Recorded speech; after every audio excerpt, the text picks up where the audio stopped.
Harlem, New York. 3:11 p.m. Friday, June 21st, 1963. The air hung thick over 125th Street like a wet wool blanket. Temperature 89 degrees. The asphalt shimmered with heat mirages, and the scent of melting tar mixed with fried chicken grease from corner diners, and the sweet stench of garbage baking in metal cans. School had just dismissed. Shouldn't have come here tonight. Children in pressed uniforms drifted down sidewalks in small clusters, their laughter cutting through the urban symphony of honking horns and distant jazz bleeding from apartment windows. 15-year-old Elise Johnson walked with purpose, books pressed against her chest, navy skirt swishing as she navigated the crowded sidewalk near the Apollo Theater. Her white blouse was crisp despite the heat. Her braids were pinned back with mathematical precision.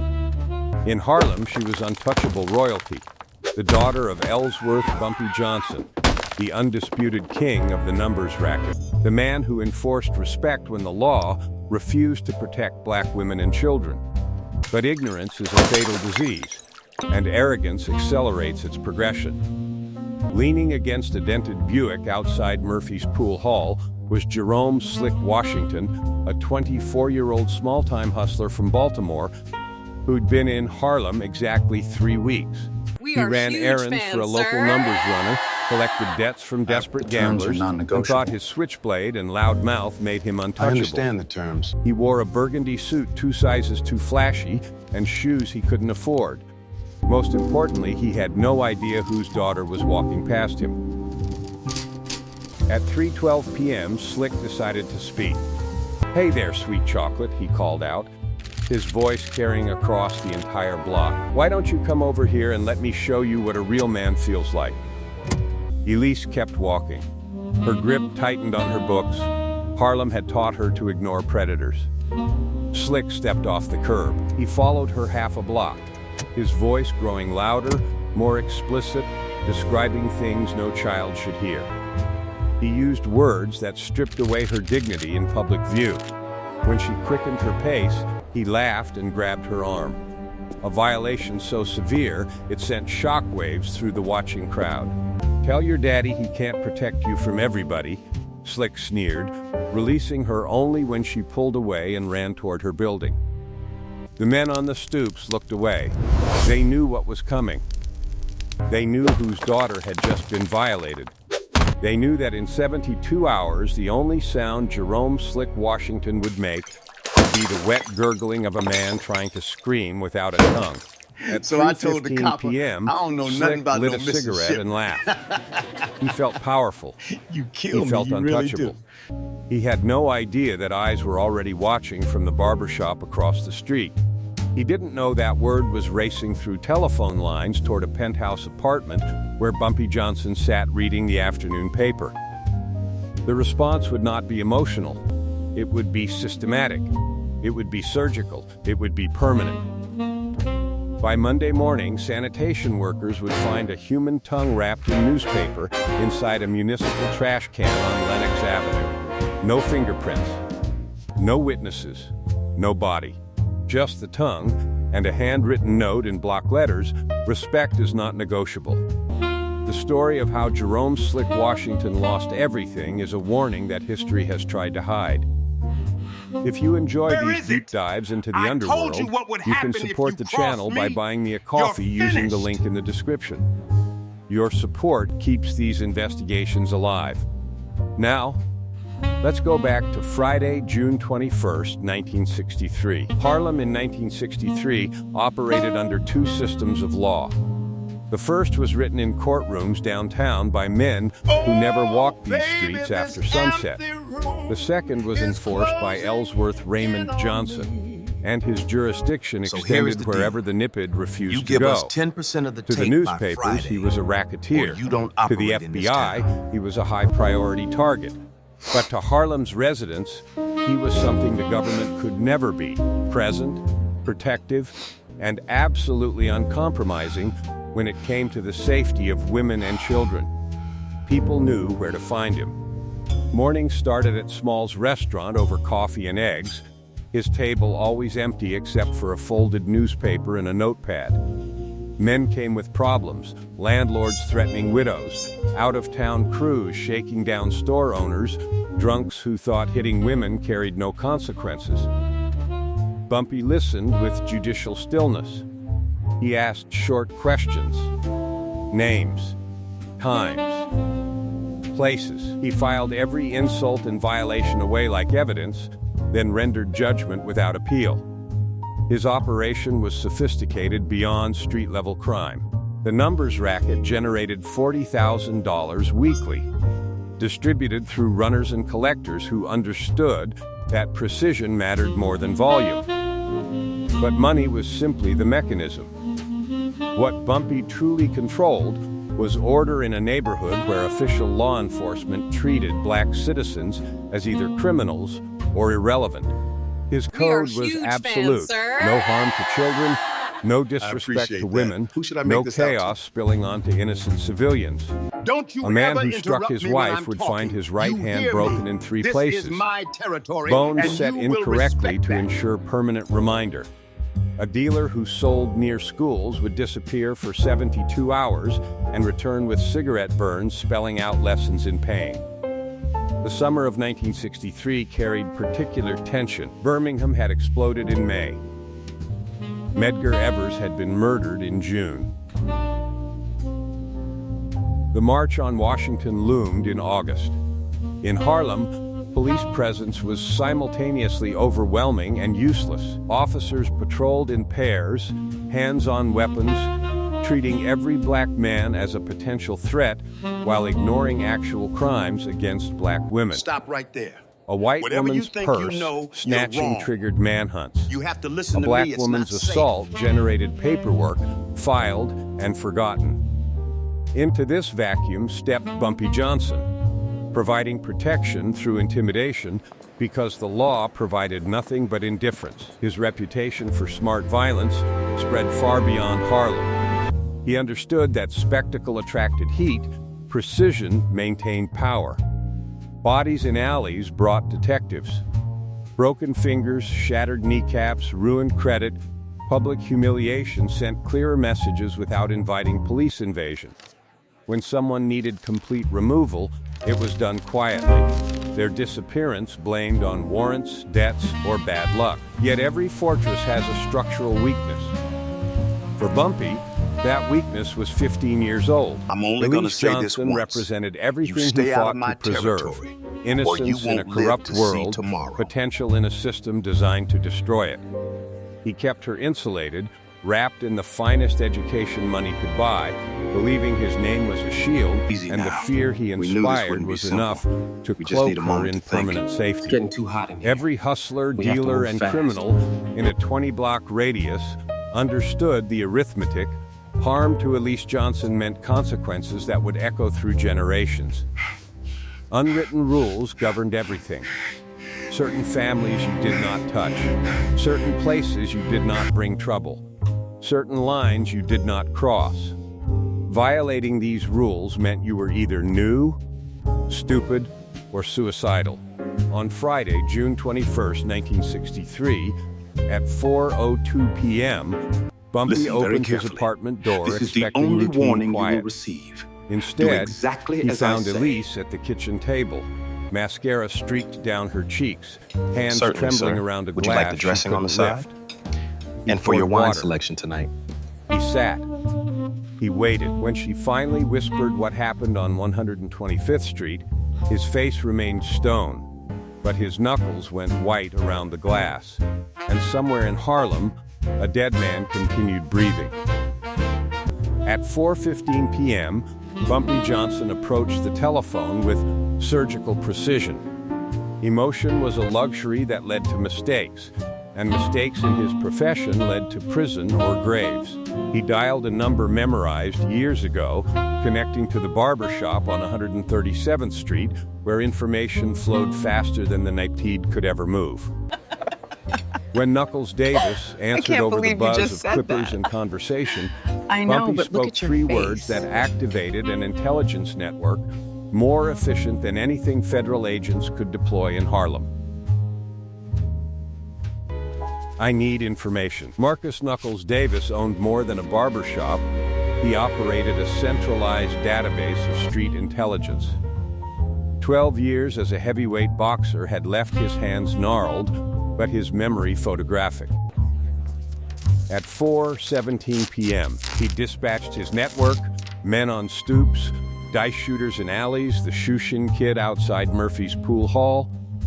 Everyone suddenly had the same assignment without ever hearing Bumpy's name. By 4:46 p.m., Knuckles called back with systematic precision. Jerome Washington, age 24, Baltimore transplant. Arrived 3 weeks ago with outstanding warrants. Worked collections for Tommy Numbers Green. Lived in a rooming house on 138th Street. Gambled poorly, owed money to Petey Glasses, wore burgundy suits he couldn't afford, carried a switchblade he barely knew how to use. The second call went out at 5:18 p.m. to Detective Ray Morrison, a 20-year veteran whose mortgage, mistress, and gambling debts were subsidized by weekly envelopes Shipment needs to move stuffed with tonight, cash. or else the deal is off. Morrison pulled the official Make file sure the without coast is questions. clear. Jerome Washington had 2 priors in Baltimore for assault and harassment, both dismissed when victims received midnight visits from men who explained consequences through broken furniture and cracked ribs. 22 days in New York. No political connections, no family with influence, completely expendable. Morrison's assessment was clinical, small-time predator, zero protection, maximum vulnerability. While Bumpy's machinery activated around him, Jerome Washington treated the evening as a victory celebration. I don't care what happened. Surveillance reports documented his movements through 3 establishments. At Murphy's pool hall, he held court with bourbon-loosened tongue, bragging about the schoolgirl on 125th Street, describing her body with vulgar precision, laughing about grabbing her arm, promising his crew he'd see her again real soon. 2 men in the corner memorized every word, cataloging each boast, building the justification for surgical justice. By 9:15 p.m., the surveillance team had tracked 4 more instances of harassment, confirming he was carrying Tommy Green's collection money, which meant he'd be sober enough by midnight to count and deliver it. At 6:15 p.m., the 3rd call summoned Illinois Ice Pick Gordon. 12 years in Sing Sing had refined his natural talents into surgical precision. He didn't enjoy violence like amateurs, he approached it like a craftsman approaches wood, understanding grain and weakness, knowing exactly where to apply pressure for maximum effect with minimum waste. When Bumpy explained the situation, Ice Pick asked one question: how loud do you want the message? Bumpy's answer defined the next 72 hours. Loud enough that every man in New York hears it. Permanent enough that they never forget. The punishment had to be proportional, but devastating. Quick death was mercy, and mercy was not on the menu. The logic was medieval but sound, the offense was verbal, the punishment would be oral. The mouth that offended would pay with the tongue that spoke. The man would live as a monument to consequence, a walking reminder that certain violations carried prices beyond negotiation or forgiveness.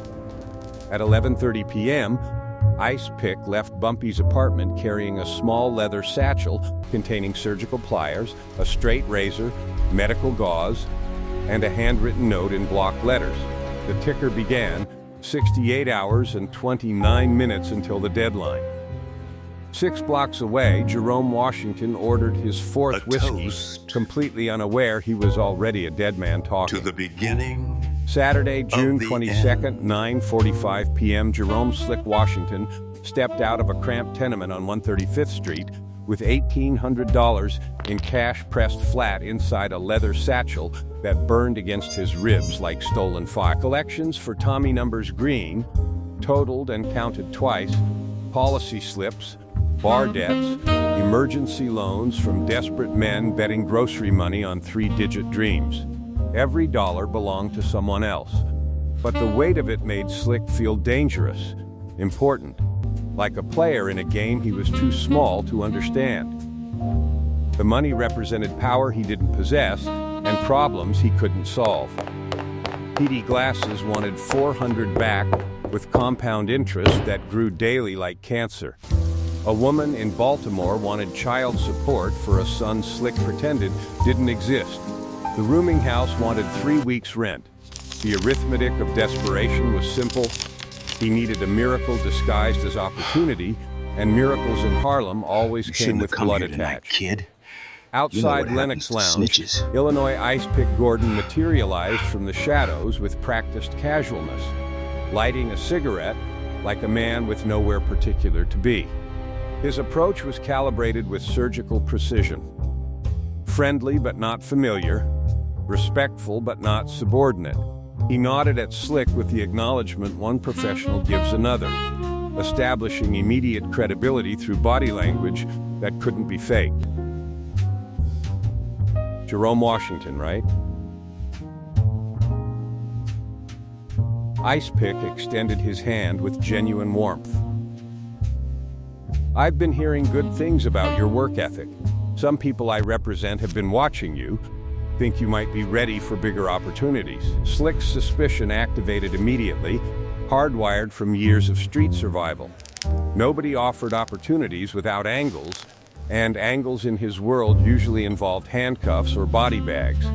But Ice Pick played the long game with masterful precision, dropping names that carried weight in Harlem's underground economy. He mentioned Big Charlie from the docks, referenced Tuesday night games at the social club, described Tommy Green's operation with insider detail that couldn't be manufactured. Each reference built legitimacy, constructing a narrative that felt authentic because it was wrapped around verifiable truth. Word is you've got entrepreneurial spirit, Ice Pick continued, stroking Slick's ego with surgical accuracy. My people are impressed with how you handle Tommy's business. Where is it? They think you're ready for something more substantial than I don't know what collecting you're talking about. envelopes. The phrase hit Slick like psychological heroin. Entrepreneurial spirit suggested he was more than a low-level collector with a cheap suit and borrowed reputation. It suggested potential, elevation, transformation from errand boy to decision maker. Ice Pick watched the effect without expression, recognizing the hook had set perfectly. The pitch arrived with manufactured urgency. High-stakes dice game in a warehouse near the river, invitation only, serious players moving serious money. One seat had opened because Frankie Diamonds caught an assault charge that afternoon. Buy-in was $500, but pots were running $3,000 minimum. Ice Pick delivered the information casually, like he was doing Slick a favor by even mentioning it, creating scarcity through artificial indifference. What kind of money we talking about? Slick tried to sound cautious, but hunger leaked through every syllable. Ice Pick smiled, recognizing desperation when it revealed itself, the kind that solves problems permanently. 15 grand changes hands in a night. Men walk out with enough to buy respect. He checked his watch with theatrical precision.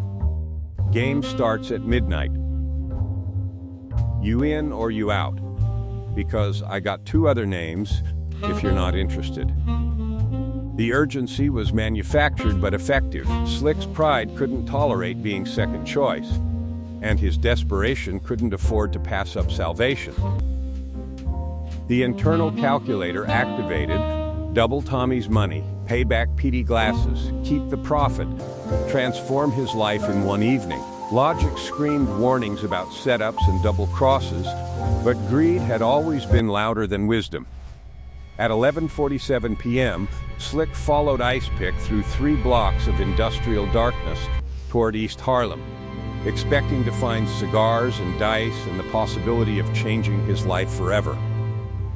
The warehouse stood anonymous among factories and storage facilities, windows painted black, no sound escaping the brick walls. As they approached, Slick expected music, laughter, the click of dice against felt.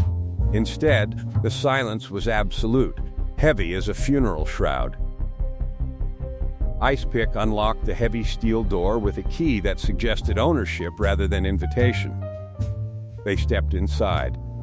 The space was cavernous, illuminated by a single industrial bulb hanging from a chain that cast harsh shadows across concrete floors. There was no green felt table, no crowd of high rollers, no gambling equipment, just four men in unremarkable work clothes standing with professional patience around a heavy wooden chair bolted to the floor.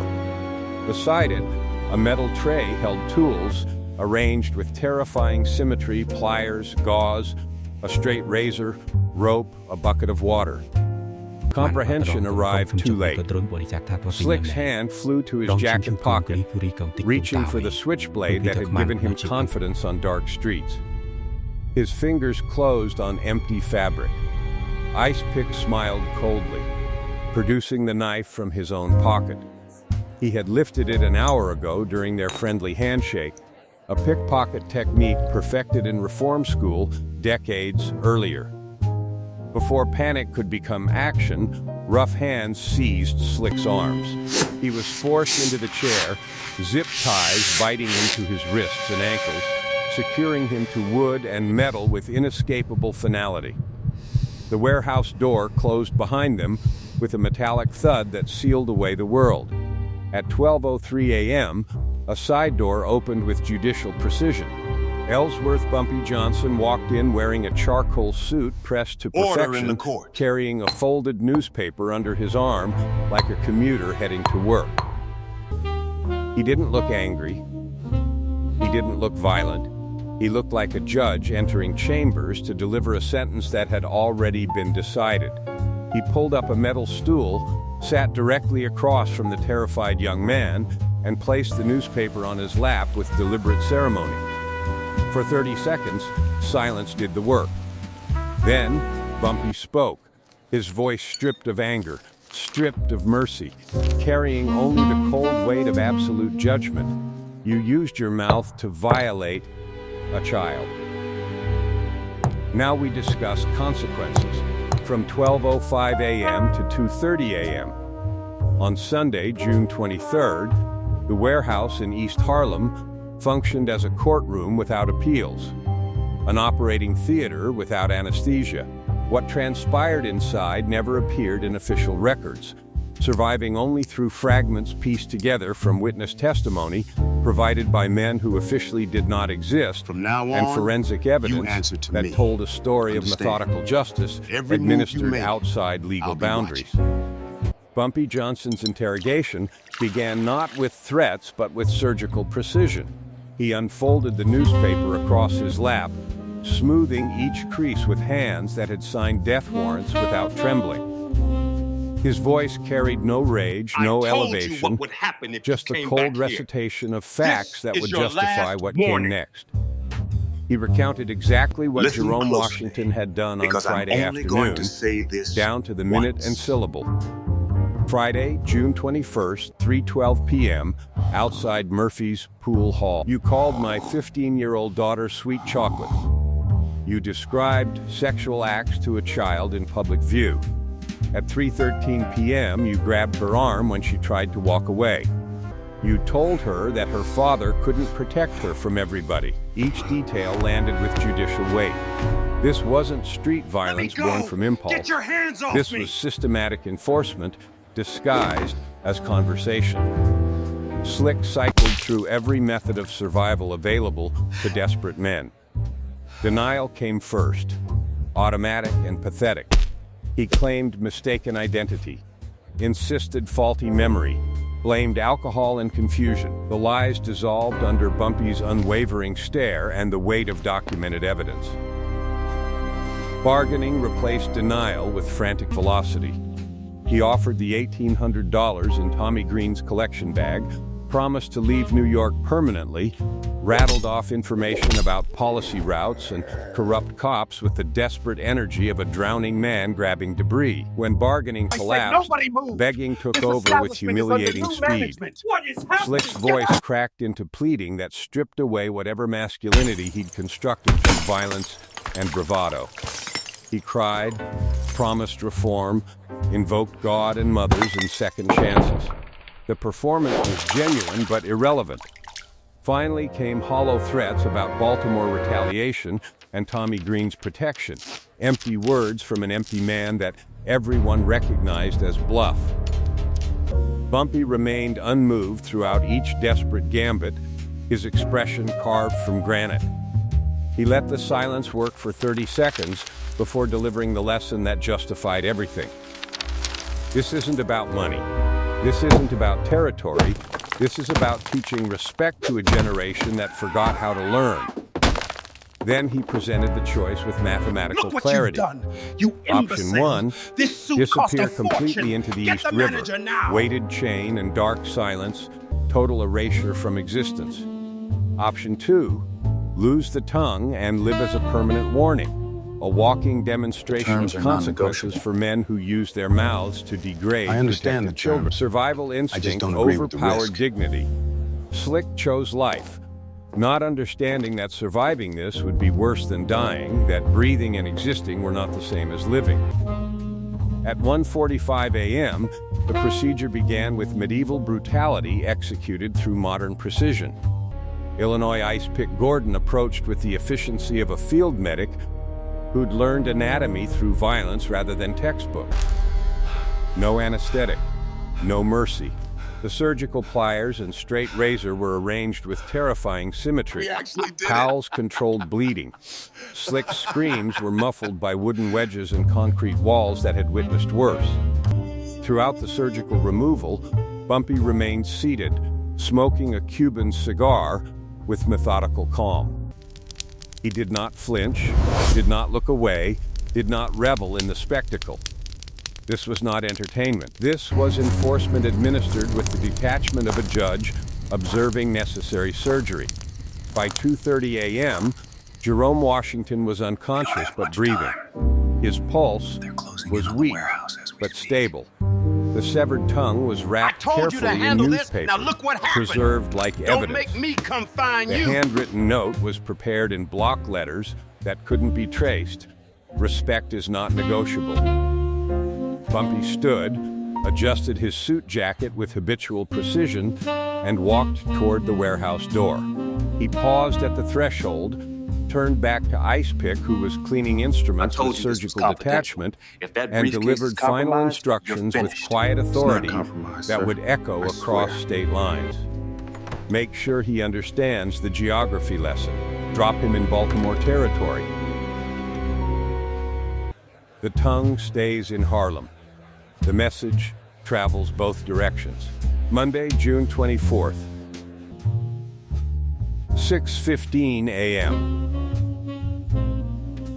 The morning sky hung over Harlem like gunmetal, heavy with humidity that promised another scorching day. Eddie Cleanup Martinez pushed his sanitation cart along Edgecombe Avenue with the mechanical rhythm of a man who'd worked the same route for 17 years, collecting the urban archaeology of weekend excess. Outside the 32nd precinct, he lifted the lid of a municipal trash can and discovered the newspaper-wrapped package that would redefine jurisdictional boundaries in ways no police manual could address. The tongue was preserved with deliberate care, wrapped in yesterday's Amsterdam news like evidence intended for discovery. The placement wasn't coincidence, but calculated insult to law enforcement. A message declaring that jurisdiction belonged not to badges, but to men who enforced order when the system refused. Martinez dropped the package with instinctive revulsion, recognizing the difference between garbage and message. This was pure message, delivered to the authorities' doorstep with theatrical precision. 300 miles south at 7:30 a.m., Baltimore police found Jerome Washington's unconscious body in an alley 3 blocks from the Greyhound station. He was alive, but permanently muted, curled against dumpsters like a discarded marionette. The $1,800 remained untouched in his jacket pocket, neatly folded and secured with an elastic band. This detail confused Baltimore detectives, but clarified everything for those who understood the code. The money stayed to prove this wasn't robbery, but correction. surgical punishment that spanned state lines with coordinated precision. The medical examiner's report read like clinical commentary on medieval justice executed with modern skill. Clean severance at the tongue's base, minimal collateral tissue damage.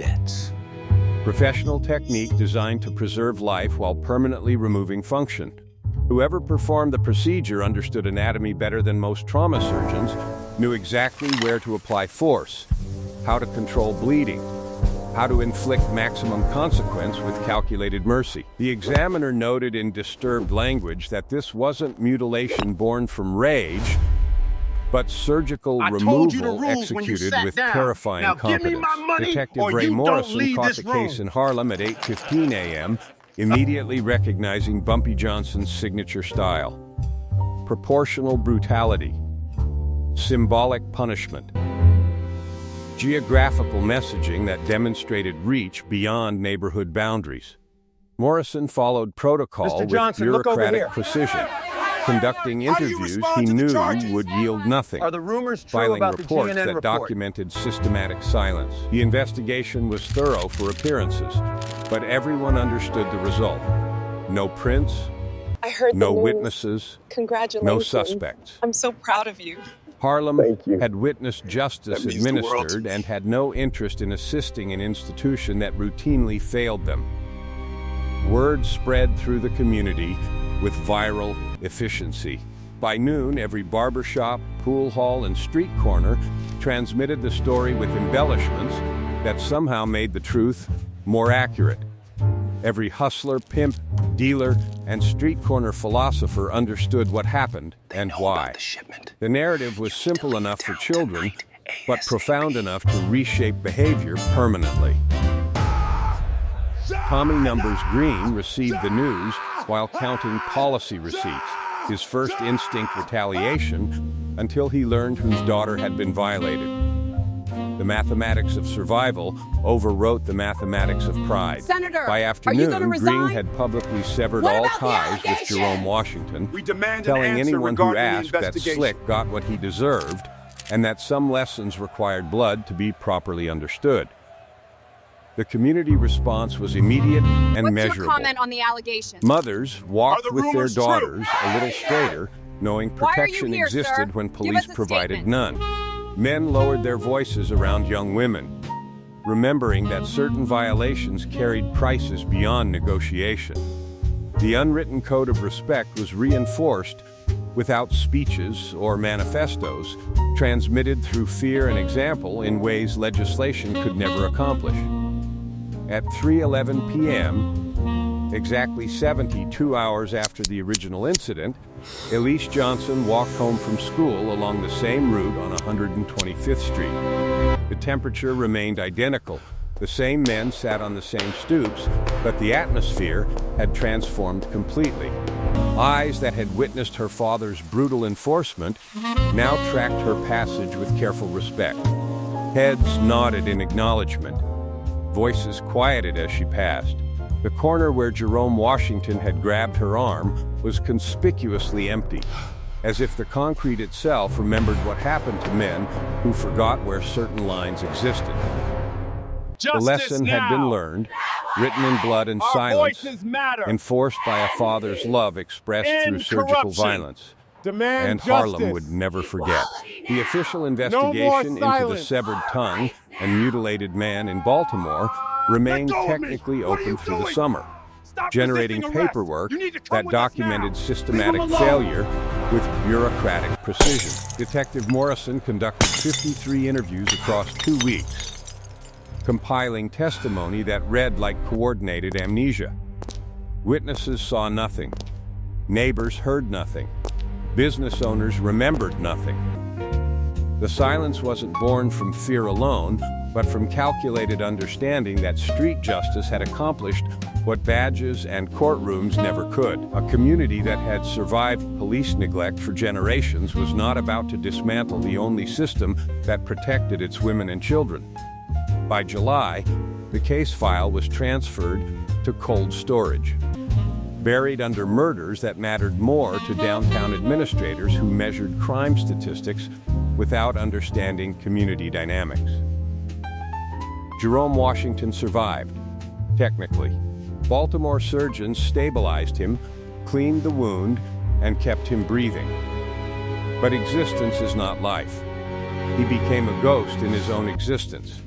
A man who'd used his mouth as a weapon, now communicating through desperate gestures and scrawled notes. He never returned to New York, never filed charges, never spoke to investigators from either city because he literally could not. His silence was more eloquent than testimony, broadcasting lessons across criminal networks that operated beyond official jurisdiction. The man who had violated a child's dignity now carried his punishment carved into his anatomy, a living monument to consequences that transcended legal boundaries. In Harlem, the incident transformed into folklore with viral efficiency. It was whispered in barbershops while razors scraped against throats, debated in pool halls between shots, and used by grandmothers as warnings to wayward grandsons.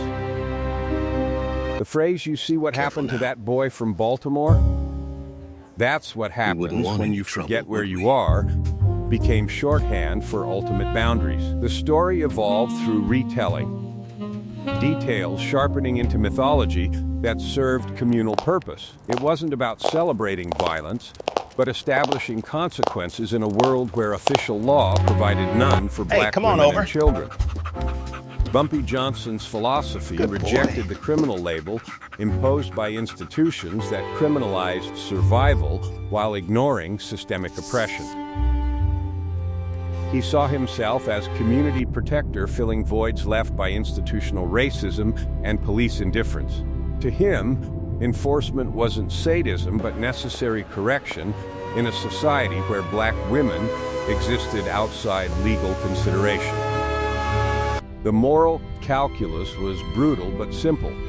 If the system wouldn't protect the vulnerable, someone had to, and protection required consequences severe enough to modify behavior permanently. In his mind, the mutilation of Jerome Washington wasn't random brutality but targeted correction, the only form of justice available when official channels were permanently clogged by racism. The broader impact was measurable through absence rather than presence. Harassment of women in Harlem dropped significantly in following months, documented not through police statistics but through community testimony. Women walked with less fear. Mothers sent daughters to school without constant anxiety. Catcalling on 125th Street didn't stop because men discovered virtue. It stopped because they visualized surgical consequences. Fear accomplished what decades of police patrols had failed to achieve. Yet moral complexity defied comfortable categorization. Was this justice or barbarism? The answer depended entirely on perspective and privilege. To those who enjoyed legal protection, Bumpy's methods were criminal brutality deserving prosecution. To those denied legal protection, his methods were necessary defense against predators who operated with impunity.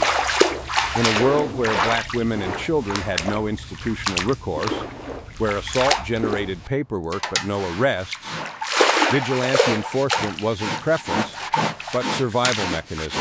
History remembers Bumpy Johnson as a gangster, filing him alongside criminals in narratives that ignore context and complexity. But to 15-year-old Elise Johnson, he was something more important. He was the father who made sure she could walk to school without fear, who transformed violation into protection through the only language 1963 America understood. In a world without justice, sometimes fear is all that stands between the innocent and the predators. That tongue in the trash can wasn't just punishment. It was a promise, written in blood and silence.